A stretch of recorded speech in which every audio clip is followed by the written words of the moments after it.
Quinta parte. Reflexiones finales para vivir una vida espiritual. Capítulo 15. Valores espirituales básicos.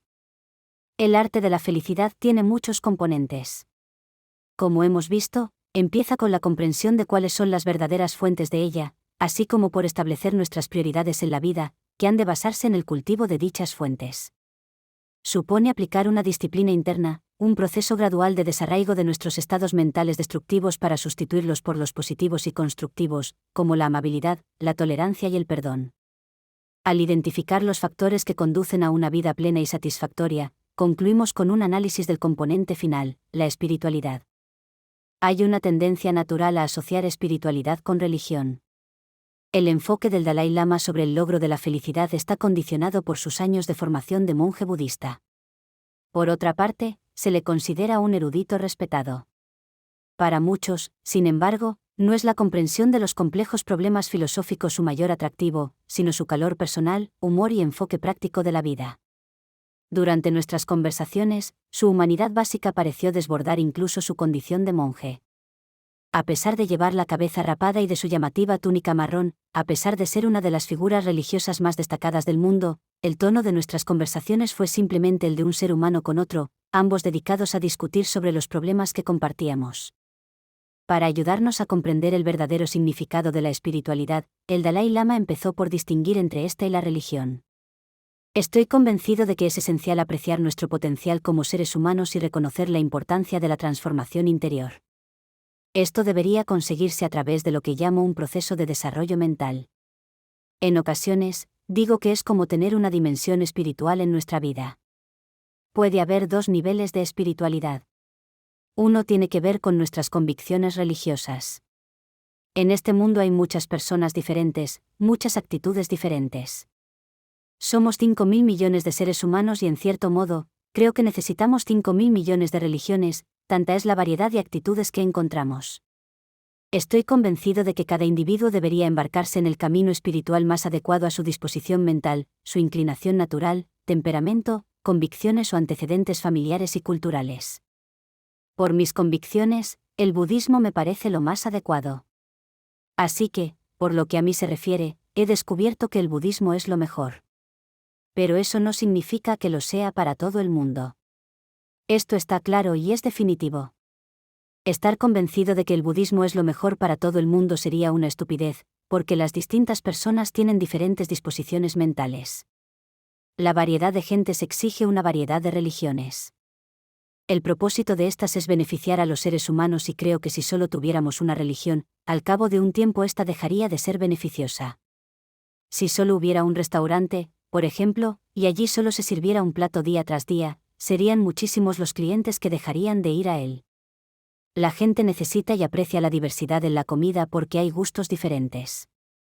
Del mismo modo, las religiones tienen la intención de nutrir el espíritu humano. Creo que podemos celebrar esa diversidad de religiones y desarrollar un aprecio profundo por ella. Ciertas personas están convencidas de que el judaísmo, la fe cristiana o la fe islámica son las más efectivas para ellas. En consecuencia, tenemos que respetar y apreciar el valor de todas las confesiones religiosas del mundo.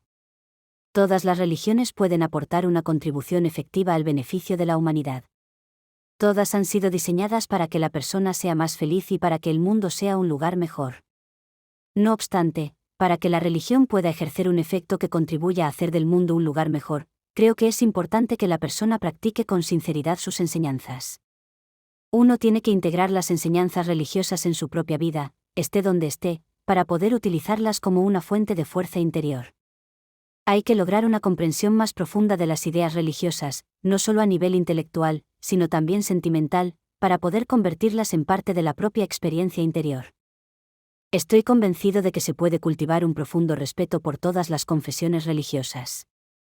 Una de las razones es que todas ellas aportan una estructura ética capaz de guiar el comportamiento y producir efectos positivos.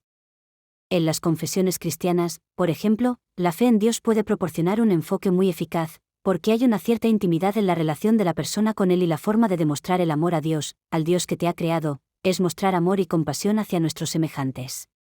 Creo que hay muchas razones similares para respetar a las otras confesiones religiosas.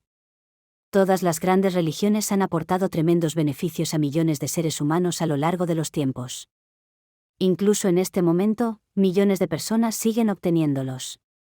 Y en el futuro, también aportarán inspiración a millones de seres de las generaciones venideras. Creo que una forma de fortalecer el respeto mutuo es a través de un estrecho contacto personal entre esas confesiones religiosas. Durante los últimos años he realizado esfuerzos por reunirme y mantener diálogos con, por ejemplo, la comunidad cristiana y la comunidad judía, y creo que de ello se han derivado algunos resultados realmente positivos. Gracias a esta clase de contactos, podemos aprender a utilizar las aportaciones que las religiones han hecho a la humanidad, e encontrar aspectos de ellas de los que podemos aprender. Hasta es posible que descubramos métodos y técnicas adaptables a nuestra práctica. Así pues, es esencial que desarrollemos lazos más estrechos entre las diversas religiones, de ese modo podremos realizar un esfuerzo común para beneficio de la humanidad. Hay tantas cosas que dividen a la humanidad, tantos problemas en el mundo. La religión debería ser un medio para reducir el sufrimiento en el mundo, y no otra fuente de conflicto. A menudo hemos oído que todos los seres humanos somos iguales. Queremos decir con ello que todo el mundo tiene el evidente deseo de alcanzar la felicidad. Toda persona tiene derecho a ser feliz. Y toda persona tiene derecho a superar el sufrimiento. Por lo tanto, si alguien saca felicidad o beneficio de una confesión religiosa, es necesario respetar sus derechos. Tenemos que aprender, pues, a respetar todas esas grandes tradiciones religiosas. Durante las semanas de conferencias pronunciadas por el Dalai Lama en Tucson, el espíritu de respeto mutuo fue algo más que un deseo. Entre el público se encontraban muchos que seguían diferentes tradiciones religiosas, incluida una abundante representación del clero cristiano. A pesar de las diferencias, el local siempre estuvo impregnado de un ambiente pacífico y armonioso. Era algo incluso palpable. Reinaba también un espíritu de intercambio y de curiosidad entre los no budistas, acerca de la práctica espiritual cotidiana del Dalai Lama. Esa curiosidad impulsó a uno de los asistentes a preguntar. Tanto si se es budista como si no, en todas partes parece crecer la práctica de la oración. ¿Por qué es tan importante la oración para la vida espiritual? El Dalai Lama contestó, creo que, en su mayor parte, la oración es un simple recordatorio cotidiano de nuestros principios y convicciones. Yo mismo repito cada mañana ciertos versos budistas. Los versos pueden parecer oraciones pero en realidad son recordatorios. Recordatorios de cómo hablar con los demás, de cómo relacionarse con los demás, de cómo afrontar los problemas en la vida cotidiana y cosas así. Así que, en su mayor parte, mi práctica religiosa se compone de recordatorios, en los que reviso la importancia de la compasión, del perdón, de todas estas cosas. Y naturalmente, también incluyo ciertas meditaciones sobre la naturaleza de la realidad y ciertas prácticas de visualización. Así pues, en mi propia práctica diaria, en mis oraciones cotidianas si las realizo pausadamente, puedo tardar unas 4 horas. Es bastante tiempo. La idea de dedicar 4 horas al día a la oración impulsó a otra oyente a preguntar, soy una madre que trabaja, tengo niños pequeños y muy poco tiempo libre. Alguien que está tan ocupado como yo, ¿cómo puede encontrar el tiempo necesario para realizar esas oraciones y prácticas de meditación? Incluso en mi caso, si deseara quejarme por la falta de tiempo siempre podría hacerlo, comentó el Dalai Lama. Siempre estoy muy ocupado. No obstante, si se hace un esfuerzo, siempre se encuentra tiempo, por ejemplo a primeras horas de la mañana. Hay también otros momentos, como en los fines de semana. Se puede sacrificar algo del tiempo de diversión. Se echó a reír. Así, por lo menos, puede encontrar media hora diaria. O si se esfuerza aún más, quizá 30 minutos por la mañana y otros tantos por la noche. Si lo planifica, le será posible encontrar tiempo. No obstante, si piensa seriamente en el verdadero significado de las prácticas espirituales, verá que están relacionadas con el desarrollo y el entrenamiento de su mente, de sus actitudes, estado psicológico y emocional y bienestar. No debería limitar su práctica espiritual a ciertas actividades físicas o verbales, como recitar oraciones y cantar. Si su práctica espiritual se limitara únicamente a estas actividades necesitaría, naturalmente, disponer de un tiempo específico, de un tiempo especialmente asignado para ello, porque no puede pasarse el día realizando sus actividades habituales mientras recita mantras. Eso sería bastante molesto para la gente que la rodea. No obstante, si comprende la práctica espiritual en su verdadero sentido, puede utilizar las 24 horas del día para ella. La verdadera espiritualidad es una actitud mental que se tiene en cualquier momento. Por ejemplo, si se siente tentada de insultar a alguien, debe tomar inmediatamente precauciones y contenerse para no hacerlo.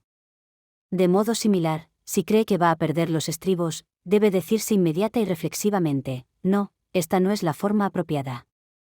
Eso es una verdadera práctica espiritual. Visto desde ese ángulo, siempre dispondrá de tiempo. Esto me hace pensar en uno de los maestros tibetanos Kadampa, Pothoba, quien dijo que para un meditador que ha alcanzado un cierto grado de estabilidad y realización interior, cada acontecimiento, cada experiencia es una especie de aprendizaje. Es una experiencia de aprendizaje. Creo que esto es muy cierto. Desde esta perspectiva, por tanto, hasta cuando se ve expuesta, por ejemplo, a escenas perturbadoras de violencia y sexo en la televisión o en las películas, existe la posibilidad de abordarlas con la conciencia de que causan efectos dañinos. Y en lugar de sentirse totalmente abrumada por lo que ve, puede tomar tales escenas como una especie de indicador de la naturaleza nociva de las emociones negativas no controladas. Pero sacar lecciones de reposiciones del equipo A o Melrose Place es una cosa. Como budista practicante, sin embargo, el régimen espiritual del Dalai Lama incluye ciertamente rasgos propios del camino budista. Al describir su práctica cotidiana, por ejemplo, mencionó que incluye meditaciones sobre la naturaleza de la realidad, así como ciertas prácticas de visualización. Aunque en el contexto de este análisis mencionó tales prácticas solo de pasada, a lo largo de los años he tenido la oportunidad de oírle hablar extensamente del tema, ya que, de hecho, sus charlas y conferencias abarcan algunos de los análisis más complejos que haya escuchado nunca sobre cualquier tema. Sus charlas sobre la naturaleza de la realidad estaban llenas de complicados argumentos y laberínticos análisis filosóficos, sus descripciones de las visualizaciones tántricas eran inconcebiblemente intrincadas y elaboradas, con meditaciones y visualizaciones cuyo objetivo parecía ser construir una especie de atlas holográfico del universo dentro de su propia imaginación. Había dedicado toda una vida al estudio y la práctica de estas meditaciones. Al pensar en esto, y conocedor del monumental alcance de sus esfuerzos, se me ocurrió preguntarle: ¿puede describir el beneficio práctico o el impacto que han tenido estas prácticas espirituales sobre su vida cotidiana? El Dalai Lama guardó silencio durante un rato, antes de contestar serenamente: aunque mi propia experiencia pueda ser escasa, algo que puedo decir con toda seguridad es que tengo la sensación de que, a través de la formación budista, siento que mi mente se ha hecho mucho más serena. Aunque se ha producido gradualmente, quizá incluso centímetro a centímetro, se echó a reír. Creo que ha habido un cambio en mi actitud hacia mí mismo y los demás. A pesar de que resulta difícil señalar las causas exactas de él, creo que está influido por una toma de conciencia, no una plena realización pero sí un cierto sentimiento, de la naturaleza fundamental de la realidad, y también de la consideración de cuestiones como la transitoriedad, el sufrimiento y el valor de la compasión y el altruismo. Así, por ejemplo, hasta cuando pensamos en los chinos comunistas que causan daño al pueblo tibetano, mi formación budista me permite experimentar una cierta compasión incluso hacia el torturador, porque comprendo que se ha visto impulsado por fuerzas negativas. Debido a ello, a mis votos de bodhisattva y a mis compromisos, aunque una persona cometa atrocidades no puedo sentir o penar que, debido a ellas, deba experimentar siempre cosas negativas o no tener momentos de felicidad. El voto de bodhisattva me ha ayudado a desarrollar esta actitud y me ha sido muy útil, de modo que, naturalmente, le doy un gran valor. Eso me recuerda a un antiguo maestro de canto que está en el monasterio Namgyal. Estuvo en las prisiones chinas y en campos de concentración, como prisionero político, durante 20 años. Una vez le pregunté cuál fue la situación más difícil a la que tuvo que enfrentarse en esa época. Sorprendentemente, me contestó que, en esa época, el mayor peligro que corrió fue el de perder la compasión que sentía por los chinos. Hay muchas historias similares. Por ejemplo, hace 3 días me reuní con un monje que pasó muchos años en las prisiones chinas. Me dijo que tenía 24 años cuando se produjo el levantamiento tibetano de 1959. Se unió a las fuerzas tibetanas en Norbulinga.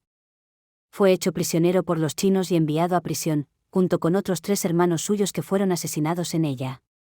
Otros 2 hermanos también fueron asesinados. Más tarde, sus padres murieron en un campo de trabajos forzados. Pero me dijo que cuando estuvo en prisión, reflexionó sobre la vida que había llevado hasta entonces y llegó a la conclusión de que, a pesar de haber pasado toda una vida en el monasterio de Drepen, no había sido un buen monje. Pensaba que había sido un monje estúpido. En aquel momento se hizo votos de que, a partir de entonces, estando en prisión, trataría de ser un monje genuinamente bueno. Como resultado de sus prácticas budistas. A través del voto de Bodhisattva, el educando espiritual afirma su intención de convertirse en un Bodhisattva, literalmente el guerrero despierto, quien, por amor y compasión, ha alcanzado la realización del Bodhicitta, un estado mental caracterizado por la aspiración espontánea y genuina a alcanzar la plena iluminación para ser beneficioso para todos los seres. Pudo mantenerse mentalmente muy feliz a pesar de sufrir un gran dolor físico. Incluso cuando lo sometieron a torturas y a fuertes palizas, pudo sobrevivir y seguir sintiéndose feliz al considerar todo como una limpieza de su anterior karma negativo. A través de estos ejemplos podemos apreciar realmente el valor de incorporar todas estas prácticas espirituales en nuestra vida cotidiana. De ese modo, el Dalai Lama añadió el ingrediente final de una vida más feliz, la dimensión espiritual. A través de las enseñanzas del Buda, el Dalai Lama y muchos otros han encontrado unos principios que les permiten soportar y hasta trascender el dolor y el sufrimiento que la vida trae consigo. Y tal como sugiere el Dalai Lama, cada una de las grandes confesiones religiosas del mundo puede ofrecer las mismas oportunidades de alcanzar una vida más feliz. El poder de la fe, generado a una escala muy amplia por la religión, ilumina las vidas de millones de personas y las ha sostenido en momentos de dificultad. A veces, funciona de forma silenciosa y sutil, otras lo hace a través de experiencias transformadoras. Cada uno de nosotros, en algún momento de nuestras vidas, ha sido testigo del funcionamiento de ese poder en un miembro de nuestra familia, en un amigo o en un conocido. Ocasionalmente, los ejemplos llegan hasta las páginas de los periódicos. Muchos conocen, por ejemplo, el suplicio de Terry Anderson, un hombre corriente que fue secuestrado en una calle de Beirut una mañana de 1985. Le echaron una manta por encima, fue metido a empujones en un coche y durante los 7 años siguientes fue retenido como rehén por Hezbollah, una organización islámica radical. Hasta 1991 estuvo encerrado en pequeñas celdas de sótanos húmedos y sucios, con los ojos cubiertos y encadenado durante prolongados periodos de tiempo, soportando palizas regularmente. Cuando fue finalmente liberado, el mundo se fijó en él y encontró a un hombre regocijado por poder regresar junto a su familia y reanudar su vida, pero sorprendentemente libre de amargura y odio hacia sus captores. Al ser interrogado por los periodistas sobre el origen de una fortaleza tan notable, señaló la fe y la oración como los elementos que le ayudaron a soportar su suplicio. El mundo está lleno de ejemplos similares de cómo la fe religiosa ofrece ayuda en momentos difíciles. Recientes y extensas encuestas parecen confirmar el hecho de que la fe religiosa puede contribuir sustancialmente a llevar una vida más feliz. Las dirigidas por investigadores independientes y por grandes organizaciones de encuestas, como la empresa Gallup, han descubierto que las personas religiosas se sienten felices y satisfechas con su vida en mayor medida que las no religiosas. Los estudios han descubierto que la fe no solo conlleva sentimientos de bienestar, sino que también parece ayudar a afrontar más serenamente cuestiones como el envejecimiento o la superación de crisis personales y acontecimientos traumáticos. Además, las estadísticas muestran que las familias con fuertes creencias religiosas se ven afectadas por menores índices de delincuencia, alcoholismo, drogadicción y rupturas matrimoniales. También hay pruebas que indican que la fe puede tener beneficios para la salud, incluso en casos de enfermedades graves. De hecho, hay cientos de estudios científicos y epidemiológicos que han establecido una vinculación entre la fe religiosa, índices menores de mortalidad y mejor salud. Según un estudio, mujeres ancianas con fuertes creencias religiosas pudieron caminar distancias más largas, después de haber sido operadas de la cadera, que las que tenían menos convicciones religiosas, también se sintieron menos deprimidas después de la operación. Un estudio realizado por Rahana Kasar Janis y Mary Amanda Du, en el Centro Médico de la Universidad de Pittsburgh, descubrió que los pacientes trasplantados de corazón, con fuertes convicciones religiosas, tienen menos dificultades para afrontar regímenes médicos postoperatorios y muestran una mejor salud física y emocional a largo plazo. En otro estudio del Dr. Thomas Axman y sus colegas de la Escuela Médica de Dartmouth se descubrió que los pacientes mayores de 55 años, sometidos a una operación quirúrgica, a corazón abierto, de la arteria coronaria o de la válvula cardíaca que se habían refugiado en sus creencias religiosas, tenían 3 veces más probabilidades de sobrevivir que quienes no lo habían hecho. A veces, los beneficios de una fuerte fe religiosa son el producto directo de las doctrinas de una religión concreta. Muchos budistas, por ejemplo, soportan el sufrimiento a través de su fe en la doctrina del karma. Gracias a la fe que tienen depositada en un Dios omnisciente y amoroso, un Dios cuyo plan quizás sea oscuro para nosotros pero que, en su sabiduría, terminará por revelarnos su amor, mucha gente puede resistir sus tribulaciones. con fe en las enseñanzas de la Biblia, pueden reconfortarse con versículos como el de Romanos 8:28, en todas las cosas interviene Dios para bien de los que le aman, de aquellos que han sido llamados según su voluntad. Aunque algunas de las compensaciones de la fe se basen en doctrinas de una confesión determinada, la vida espiritual también tiene otras características comunes a todas las religiones. La participación en las actividades de cualquier grupo religioso puede crear una sensación de pertenencia, de lazos comunes, una conexión con los otros participantes. Ofrece una estructura a través de la cual uno puede conectarse y relacionarse con los demás, eso puede proporcionar un sentimiento de pertenencia. Las creencias religiosas muy arraigadas pueden darnos un profundo sentido de propósito, aportar significado a la propia vida. Ofrecen esperanza frente a la adversidad, el sufrimiento y la muerte. Ayudan a adoptar una perspectiva amplia, que nos permite salir de nosotros mismos cuando nos sentimos abrumados por los problemas cotidianos. Aunque estos beneficios potenciales están al alcance de quienes practican una religión establecida, está claro que tener una fe religiosa no garantiza, por sí sola, la felicidad y la paz. Por ejemplo, en el mismo momento en que Terry Anderson se hallaba encadenado en una celda, manifestando los valores más elevados de la fe religiosa, justo fuera de ella se desataban la violencia de masas y el odio mostrando los peores aspectos de la fe religiosa. Durante años, distintos grupos musulmanes, cristianos e israelíes mantuvieron una guerra, en parte, alimentada por el odio violento entre los bandos, lo que tuvo como consecuencia atrocidades inenarrables, cometidas en nombre de la fe. Es una vieja historia que se ha repetido con demasiada frecuencia a lo largo de la historia, incluso en el mundo moderno. Debido a este potencial para alimentar la división y el odio, resulta fácil perder la confianza en las religiones. Eso ha llevado a algunas figuras como el Dalai Lama a tratar de difundir los elementos de la vida espiritual que pueden ser aplicados universalmente para aumentar la felicidad, independientemente de la confesión o las creencias religiosas. Así, con tono de la más completa convicción, el Dalai Lama concluyó su análisis ofreciendo su visión de una verdadera vida espiritual. Cuando hablo de adoptar una dimensión espiritual en nuestra vida, he identificado fe con espiritualidad. Cuando se profesa una religión eso está bien. Pero nos podemos arreglar incluso sin creencias religiosas. En algunos casos, nos las arreglamos mejor. Tenemos derecho, si deseamos creer, bien, si no, también. Existe, sin embargo, otro nivel de espiritualidad. Eso es lo que llamo espiritualidad básica. Se trata de un conjunto de cualidades, como bondad, amabilidad, compasión, atención con los demás. Tanto si somos creyentes como si no, esta clase de espiritualidad es esencial. Personalmente, considero este segundo nivel de espiritualidad más importante que el primero, porque al margen de lo maravillosa que pueda ser una religión, solo será aceptada por una parte de la humanidad. Pero, mientras seamos seres humanos, mientras formemos parte de la familia humana, todos necesitamos aquellos valores espirituales. Sin ellos, la existencia humana resulta dura, muy seca. Ninguno de nosotros puede ser una persona feliz, nuestra familia sufrirá y en último término, toda la sociedad tendrá más problemas. Así pues, queda claro que el cultivo de aquellos valores resulta esencial. Al cultivarlos, me parece que necesitamos recordar que de los aproximadamente 5.000 millones de seres humanos que habitamos este planeta, solo unos 1.000 o 2.000 millones somos creyentes. Naturalmente, al referirme a creyentes no incluyo a aquellas personas que dicen simplemente, soy cristiano, porque lo eran sus antepasados, pero que no practican su religión. Por tanto, excluyendo a estas personas, creo que quizá haya alrededor de 1.000 millones de personas que practiquen sinceramente su religión.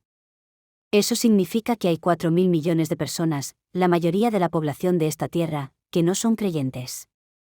Tenemos que encontrar una forma de intentar mejorar la vida de ellos, de esos 4.000 millones de seres que no tienen religión específica, alguna forma de ayudarles a convertirse en seres humanos buenos, en personas morales, sin ninguna religión.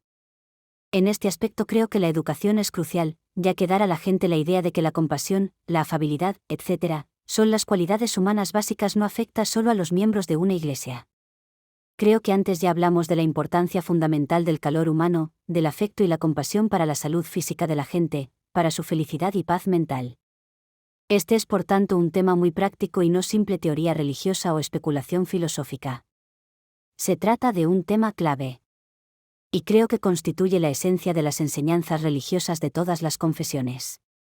Pero también es esencial para los que prefieren no tener religión. Creo que a esas personas podemos educarlas y convencerlas de que está bien que permanezcan sin religión, pero que hay que ser una persona buena, un ser humano sensible, con sentido de la responsabilidad y del compromiso para lograr un mundo mejor y más feliz.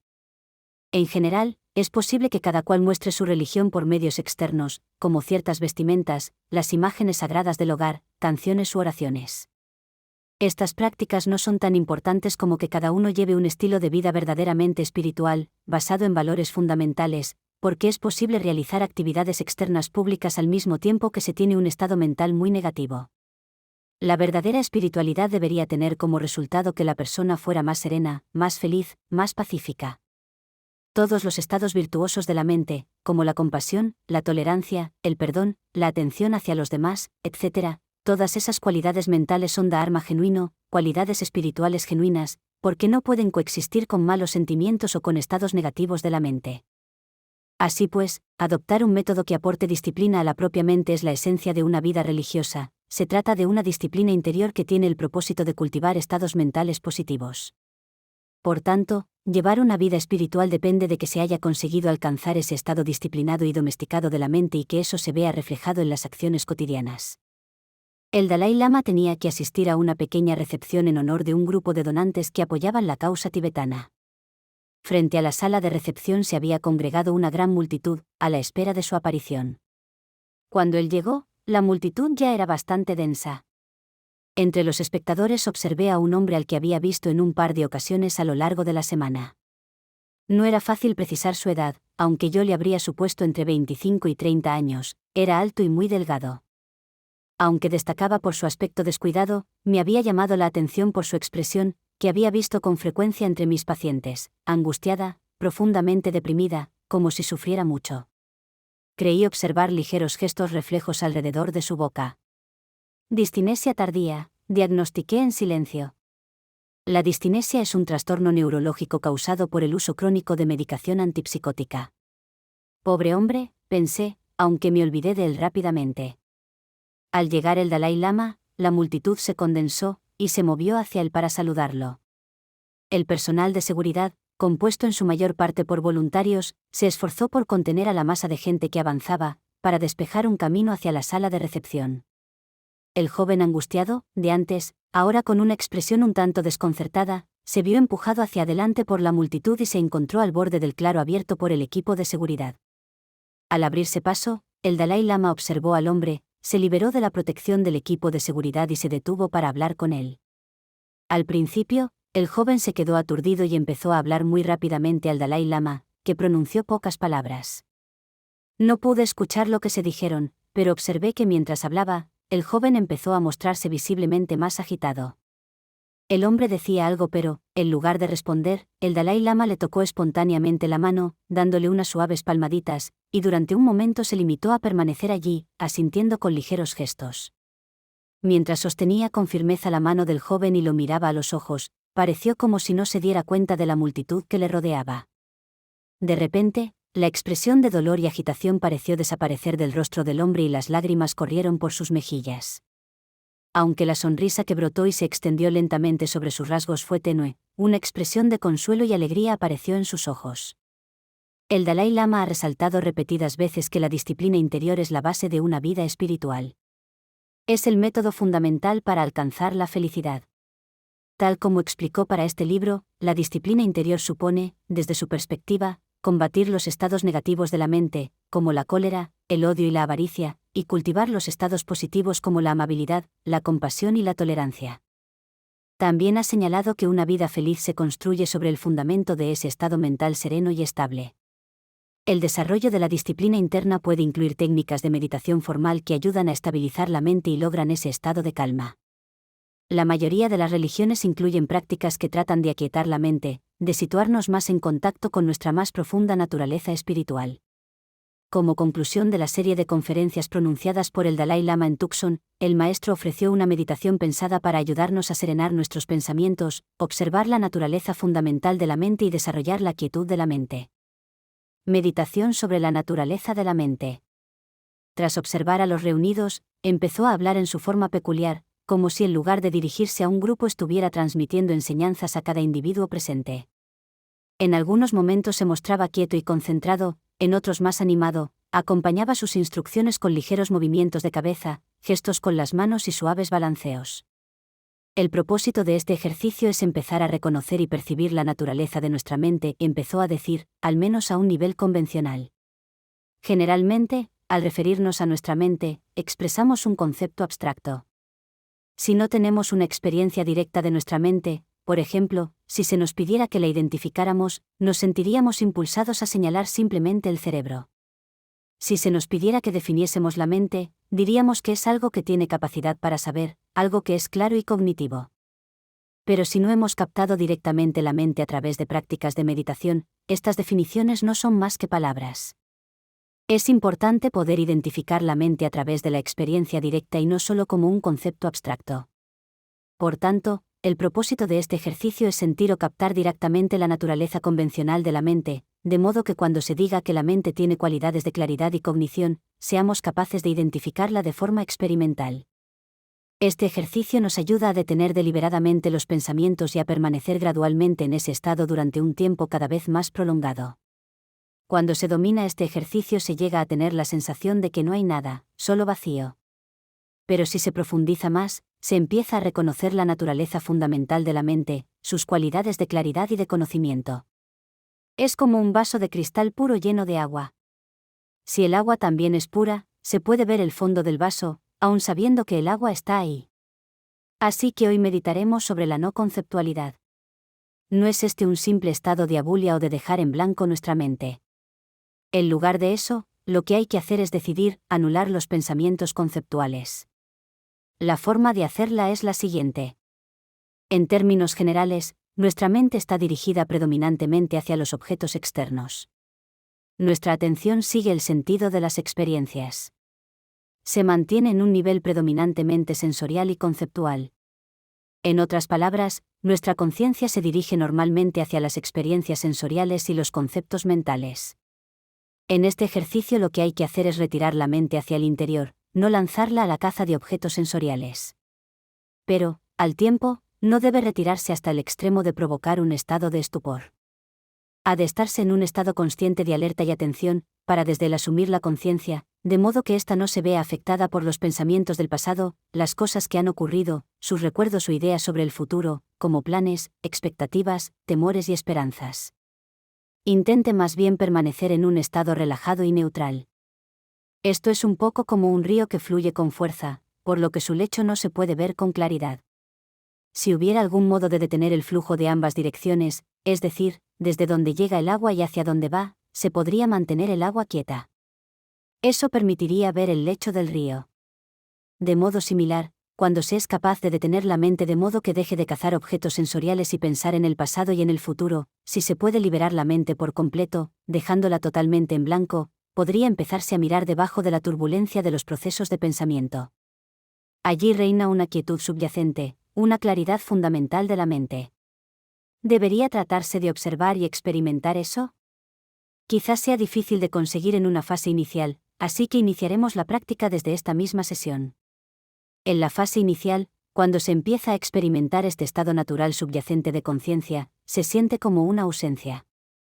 Eso ocurre porque estamos muy habituados a comprender nuestra mente en términos de objetos externos, tendemos a mirar el mundo a través de nuestros conceptos, imágenes, etc. Así que, al retirar la mente de los objetos externos es casi como si no pudiéramos reconocer nuestra propia mente. De ahí proviene la ausencia, la vacuidad. No obstante, a medida que se progresa y se acostumbra uno a ella, se empieza a notar una claridad subyacente, una luminosidad. Es entonces cuando se comienza a apreciar el estado natural de la mente. Muchas de las experiencias meditativas realmente profundas tienen que alcanzarse sobre la base de la quietud de la mente. Oh, exclamó el Dalai Lama echándose a reír, debería advertirles que en este tipo de meditación se corre el peligro de quedarse dormido, puesto que no hay objeto específico sobre el que concentrar la atención. Así que, ahora, meditemos. Para empezar, realicemos antes 3 rondas de respiración profunda y centremos la atención simplemente en la respiración. Concéntrese en la inspiración, la expiración, la inspiración, la expiración, hasta 3 veces. Luego, empiecen la meditación.